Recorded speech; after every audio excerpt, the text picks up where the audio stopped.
Last week, I took a look at Internet Atheism Exposed by Simple Servant and found it laughable. Of course, Simple Servant disagreed, but I find it funny that every time a theist disagrees with what I have to say and I ask them to present actual evidence that I'm wrong or that they're right, they just stop commenting.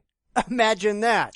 So anyhow, he did a video called Internet Atheism Exposed, Part 2, Lame Excuses, which, considering how lame he and his brethren are, these have to be some incredibly lame excuses. So let's take a look, shall we? Picture with me that you and I and a bunch of other people are running a race. And we all take off and we're all going. And as soon as we start running, imagine you're in like a Mario video game or something. There's a giant fireball coming up behind us. So we're all running down this road. There's a giant fireball right on our tails, so we can't turn around and go that way. We can't just say, I give up, because you're going to get burned up. So if you quit, you're dead. So essentially, we're all trapped in a Michael Bay movie, right? I mean, it isn't like we're in Mario Kart with some evil entity throwing Koopa shells at us, is it? Yes, I know where he's going with this, and yes, I'm sure you do too. And yes, it really is idiotic, but I'll let him meander toward the stupidity, and we'll pick this up again on the other side. I will say, though, that this is already far superior to his previous video, where he just read Bible verses off a PowerPoint presentation and pretended that he was going to prove anything to anyone. So let me start by saying, good job, Simple Servant. You gotta keep running.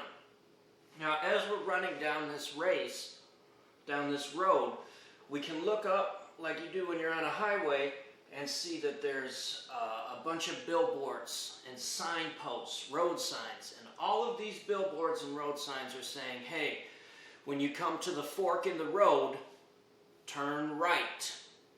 And the more we run, the more we see these signs saying, turn right, turn right, turn right. Then, on top of that, we were given an instruction manual, and that instruction manual clearly said, when you get to the fork in the road, turn right. I'll take pathetic leading scenario for 200, Alex. See, this is where he's already going wrong. He's asserting that we were given a manual that tells us what to do and we're supposed to trust the manual and the billboards and all the rest of the nonsense he's spouting. But why would we trust them? Have they earned our trust? Have they been shown to be reliable and factually correct? I mean, we're supposed to be having a race, being chased by fireballs. Apparently Servant hasn't seen many horror movies where the teenagers are told to do a thing over and over, and that thing turns out to lead to their doom. Servant strikes me as one of those gullible teenagers who goes for all the horror movie cliches and ends up dead because he didn't bother to think for himself. But as we're running along, fireballs coming up behind us, we come to the fork in the road. The right side is very narrow and doesn't look like much. The left side is very broad and it probably looks very inviting. It's got candy or something in there. So you have a choice to make. You have a decision. Even though everything around you is telling you to turn right, you choose to go left. You ignore the signposts. You ignore the voice inside you. You ignore the instruction manual, and you ignore the people telling you what the instruction manual says. And if you have no reason to trust any of these people, any of those signs, or the manual, then taking it on faith, which, let's be honest, is what he wants people to do, is foolish. And if you get to the fork in the road and one side is narrow and the other is wide, if you're supposed to be dodging fireballs, then clearly the most logical choice is the wider path because it makes it more likely that you'll survive your impending doom. Okay, yes, this whole thing is patently absurd and playing along really doesn't make a lot of sense, but he's not giving us anything else to go on. He's just crafting a really ridiculous scenario trying to show why atheists are wrong, but he's doing a really, really poor job. There are some lame excuses here, but they're all coming from Simple Servant. They all warned you to move right, and instead, when you come to the fork in the road, you go left. And as maybe at first you're running down there, and everything's good, everything's fine, but you start going along and the road gets rougher and rougher. You start hitting potholes, you start stepping on thumbtacks, and thorns and broken glass and hypodermic needles and anything else you can imagine. It's getting scary, it's getting harder and harder to run down this road. Come on, when are you going to get to those other video game tropes? You know, the pits filled with sharp sticks, the wild animals, the poison darts. Give us something good! But this is really just stupid. The blind assertion that the wide path, the path that rational and reasonable people take, is filled with all these bizarre obstacles is dumb. In fact, the people who travel that path are people who know how to avoid these pitfalls, unlike the religious who, at least judging from the news, fall into them over and over and over again. After all, you don't see the news filled with stories of atheists and humanists molesting children, do you? No, that's the religious. You don't see atheist bloggers demanding that their followers buy them private airplanes and trips to outer space. That's the religious. I don't think that there are any little old ladies sending their Social Security checks to secular organizations in exchange for a no-prayer handkerchief, do you? We're smarter than that by and large. So what the hell's wrong with this guy? We've all been down that road. We are all running this race. We've all made that mistake to turn off to the left. But what you have to realize is if you continue down that path, eventually, at the end of that left road, you're going to drop straight off and fall into a lake of fire. Yeah? Prove it! See, this is the biggest problem with nonsense like this. It's all just bald assertion. He has no actual evidence for any of it. Just fanatical belief in things he got out of a book of Bronze Age mythology. He has no actual evidence for any of the things he's saying are true. It's all superstitious nonsense without a shred of proof for any of it. And Christians, like Simple Servant, don't understand that he's talking to people who are obviously much smarter and more rational than he is, because we don't fall for these silly myths. We actually look at the claims, we examine the evidence, and if the evidence doesn't support the claims, we reject the claims as unsupported. Sure, I know Servant doesn't care about evidence or critical thinking or anything else. He's convinced, based on pure emotion, that these things are true because believing them makes him feel good. But good feelings aren't the same as intellectually held, evidentially validated, critically examined positions, and so long as he has none of those, nobody with half a clue is going to pay any attention to what he has to say. Nor should they. And we've all been down that road. The only difference is that some of us have been able to get over to the right road. And there's only one way to do that. There's only one road or rope connecting the left path with the right path. That rope is Jesus Christ. According to you, anyhow. According to others, it might be Allah. According to others, it might be Krishna.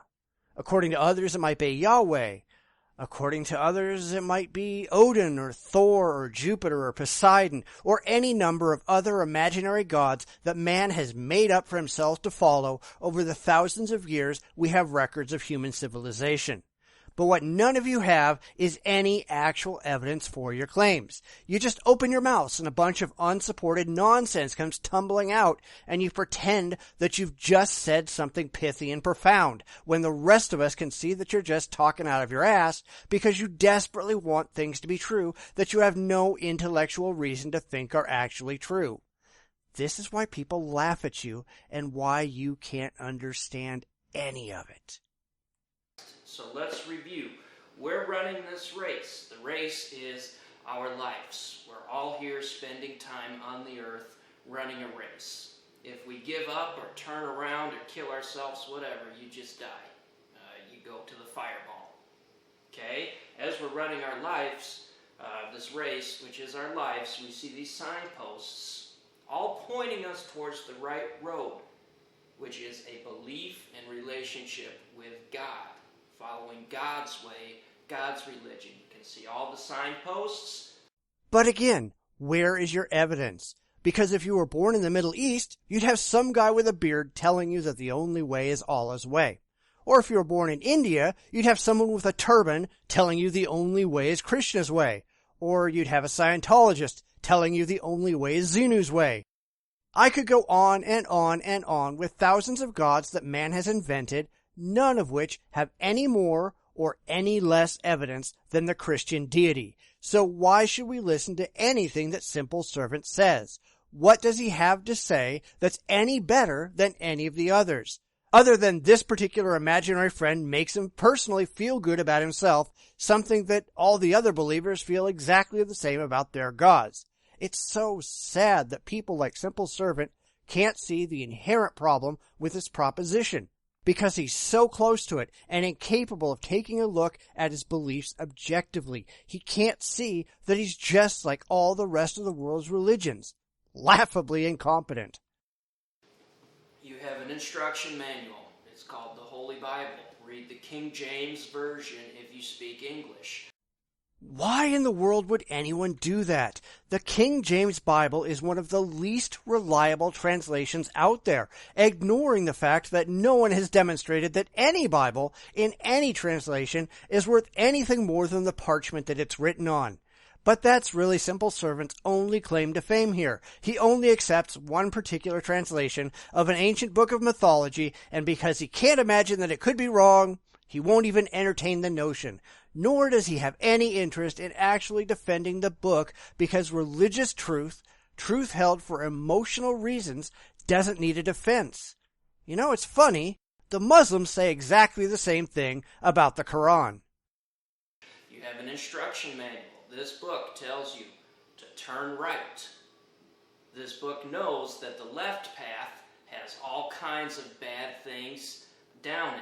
God in this book therefore tell you to go right, not because they're a tyrant, but because they love you and they don't want you going down a path that's going to hurt you.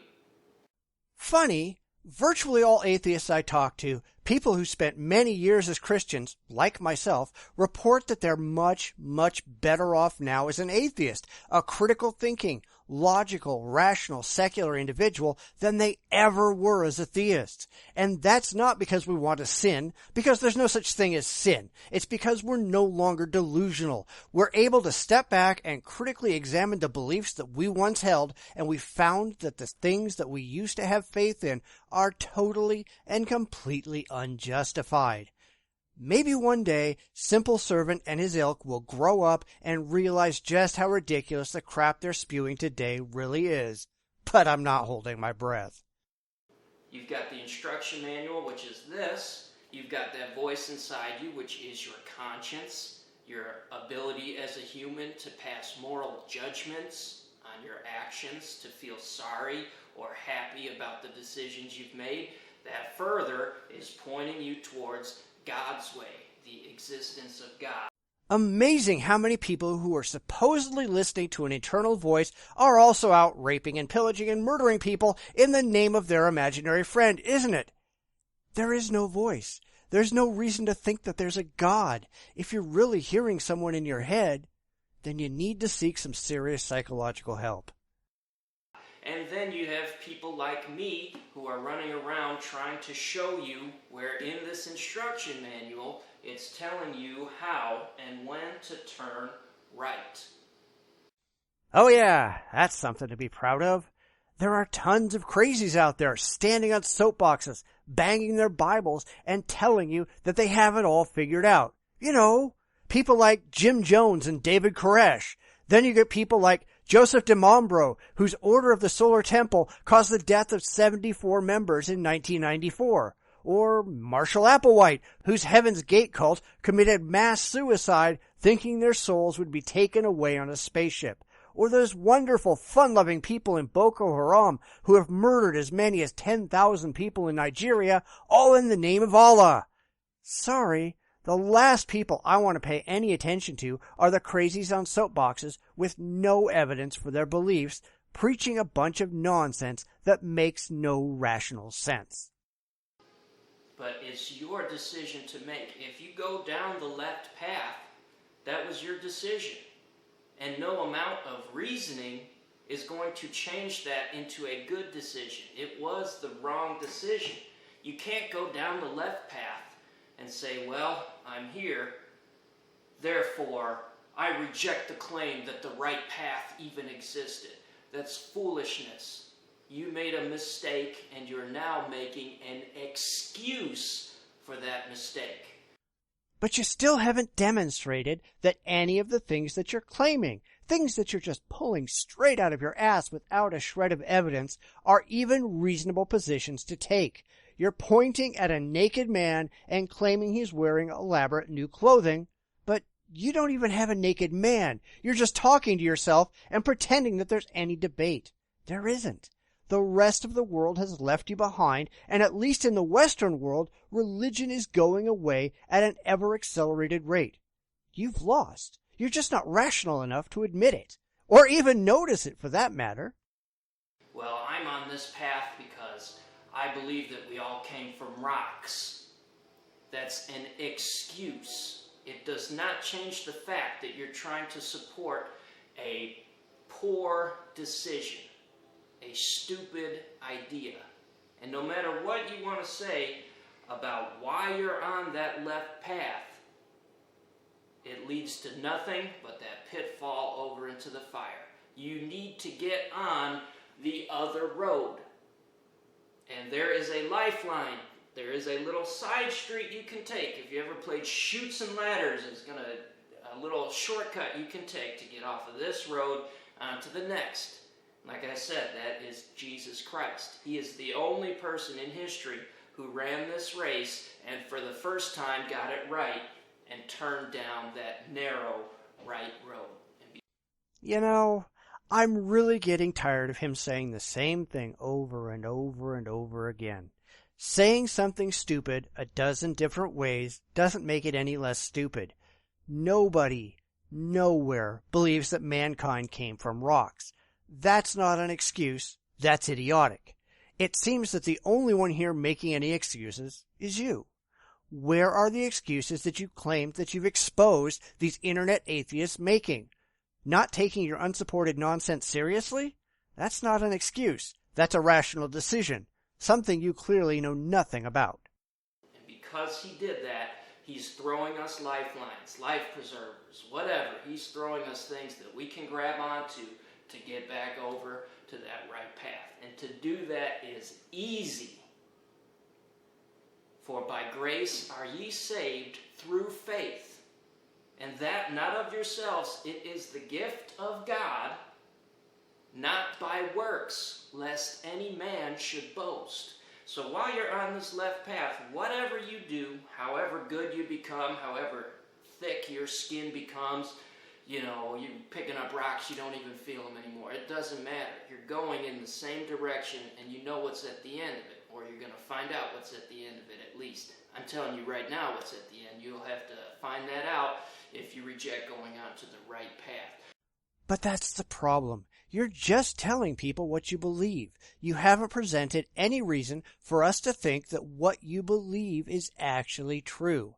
It doesn't matter what you believe. It matters what you can prove. And so far, neither you nor any other apologist has been actually able to prove anything.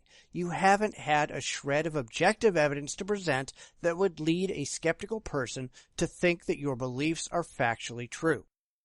That's why they have to keep using these ridiculous analogies over and over and over again ad absurdum, because that's really all they have. They can't stand up and say, this is what I believe, this is why I believe it, this is the evidence that convinced me, this is the thought process that I went through that led me to this particular system of thought, and then be able to support and defend their position rationally. This is why they get laughed at, and they can only stand there, blank-faced, wondering what's going wrong. It's like trying to convince people that the earth is flat because of their particular sectarian reading of the Bible, or creationism, which is a complete clusterfuck, or that Muhammad rode off to heaven on the back of a winged horse, or any number of other bizarre and totally unsupportable religious beliefs that have been rejected by rational people everywhere. Logic. You're just doing it wrong. But by grace are you saved, meaning God has love for you that you don't deserve. You messed up, yet he's given you his love. It is a gift to you. How hard is it to accept a gift? Well, I reject that gift because I don't believe that God exists. That's foolishness. That's not foolishness. That's basic logic and reason. How can you accept an imaginary gift from an imaginary entity that you have no reason whatsoever to think is actually real? Seriously, does this guy listen to himself? Does he think about what he's saying? Of course not, because if he did, he wouldn't keep repeating the same ridiculous platitudes time and time again. He'd actually listen to the reasons people don't take him seriously and address them, but he doesn't. He can't. Because if he did, he'd have to reject these claims himself because they don't stand up to even the slightest critical scrutiny. But of course, this isn't about being right. This is about feeling good, and that's why we laugh. You have a gift to get you off the wrong path into the right path. How do you accept that? It's really simple. You talk to God. You say, I accept that gift. And I know it blows your mind, right? He's offering you a gift. You have to say, I accept that. How do you do that? You admit to God that you've made mistakes. You're on the wrong road, what we call being a sinner. You've messed up in your life. But Jesus Christ, who went down the right path the first time, the only person who got it right, he died for you and he rose again from the dead to give you an opportunity to get back on the right path. So first you admit you're a sinner. Second you say, Jesus, I accept your gift. I believe that you died and rose again for me. Please show yourself to me and put me back on the right path. Done. How are you supposed to talk to a God that you are not convinced actually exists? Belief, and I'm not surprised Simple here doesn't know it, but belief is not subject to the will. You can't just decide that you're going to believe in Bigfoot or the Loch Ness Monster. You actually have to be convinced that these things are real, and the only way to convince a rational person of anything is to present evidence. Evidence that clearly none of these apologists actually have. In that, these apologists are just wasting their time. They're trying to convince people of things that they completely lack the tools to convince them of. You might have been gullible. You might have been indoctrinated into this belief uncritically and lacked the mental acuity to examine the things that you hold dear intellectually. But we don't. In fact, most atheists started out as religious. I spent decades as a Christian until I decided to step back and examine the Bible and Christian belief critically, fully expecting that I'd verify all the things that I believed were absolutely true and defensible. But they weren't. The harder I looked, the more things I found that were completely unjustifiable. Claims made without evidence, or worse, in complete contradiction to the evidence that we have, are commonplace in religion. The more we learn about the universe, the less likely that it is that there are any gods out there. They just aren't necessary. In many cases, they just aren't possible.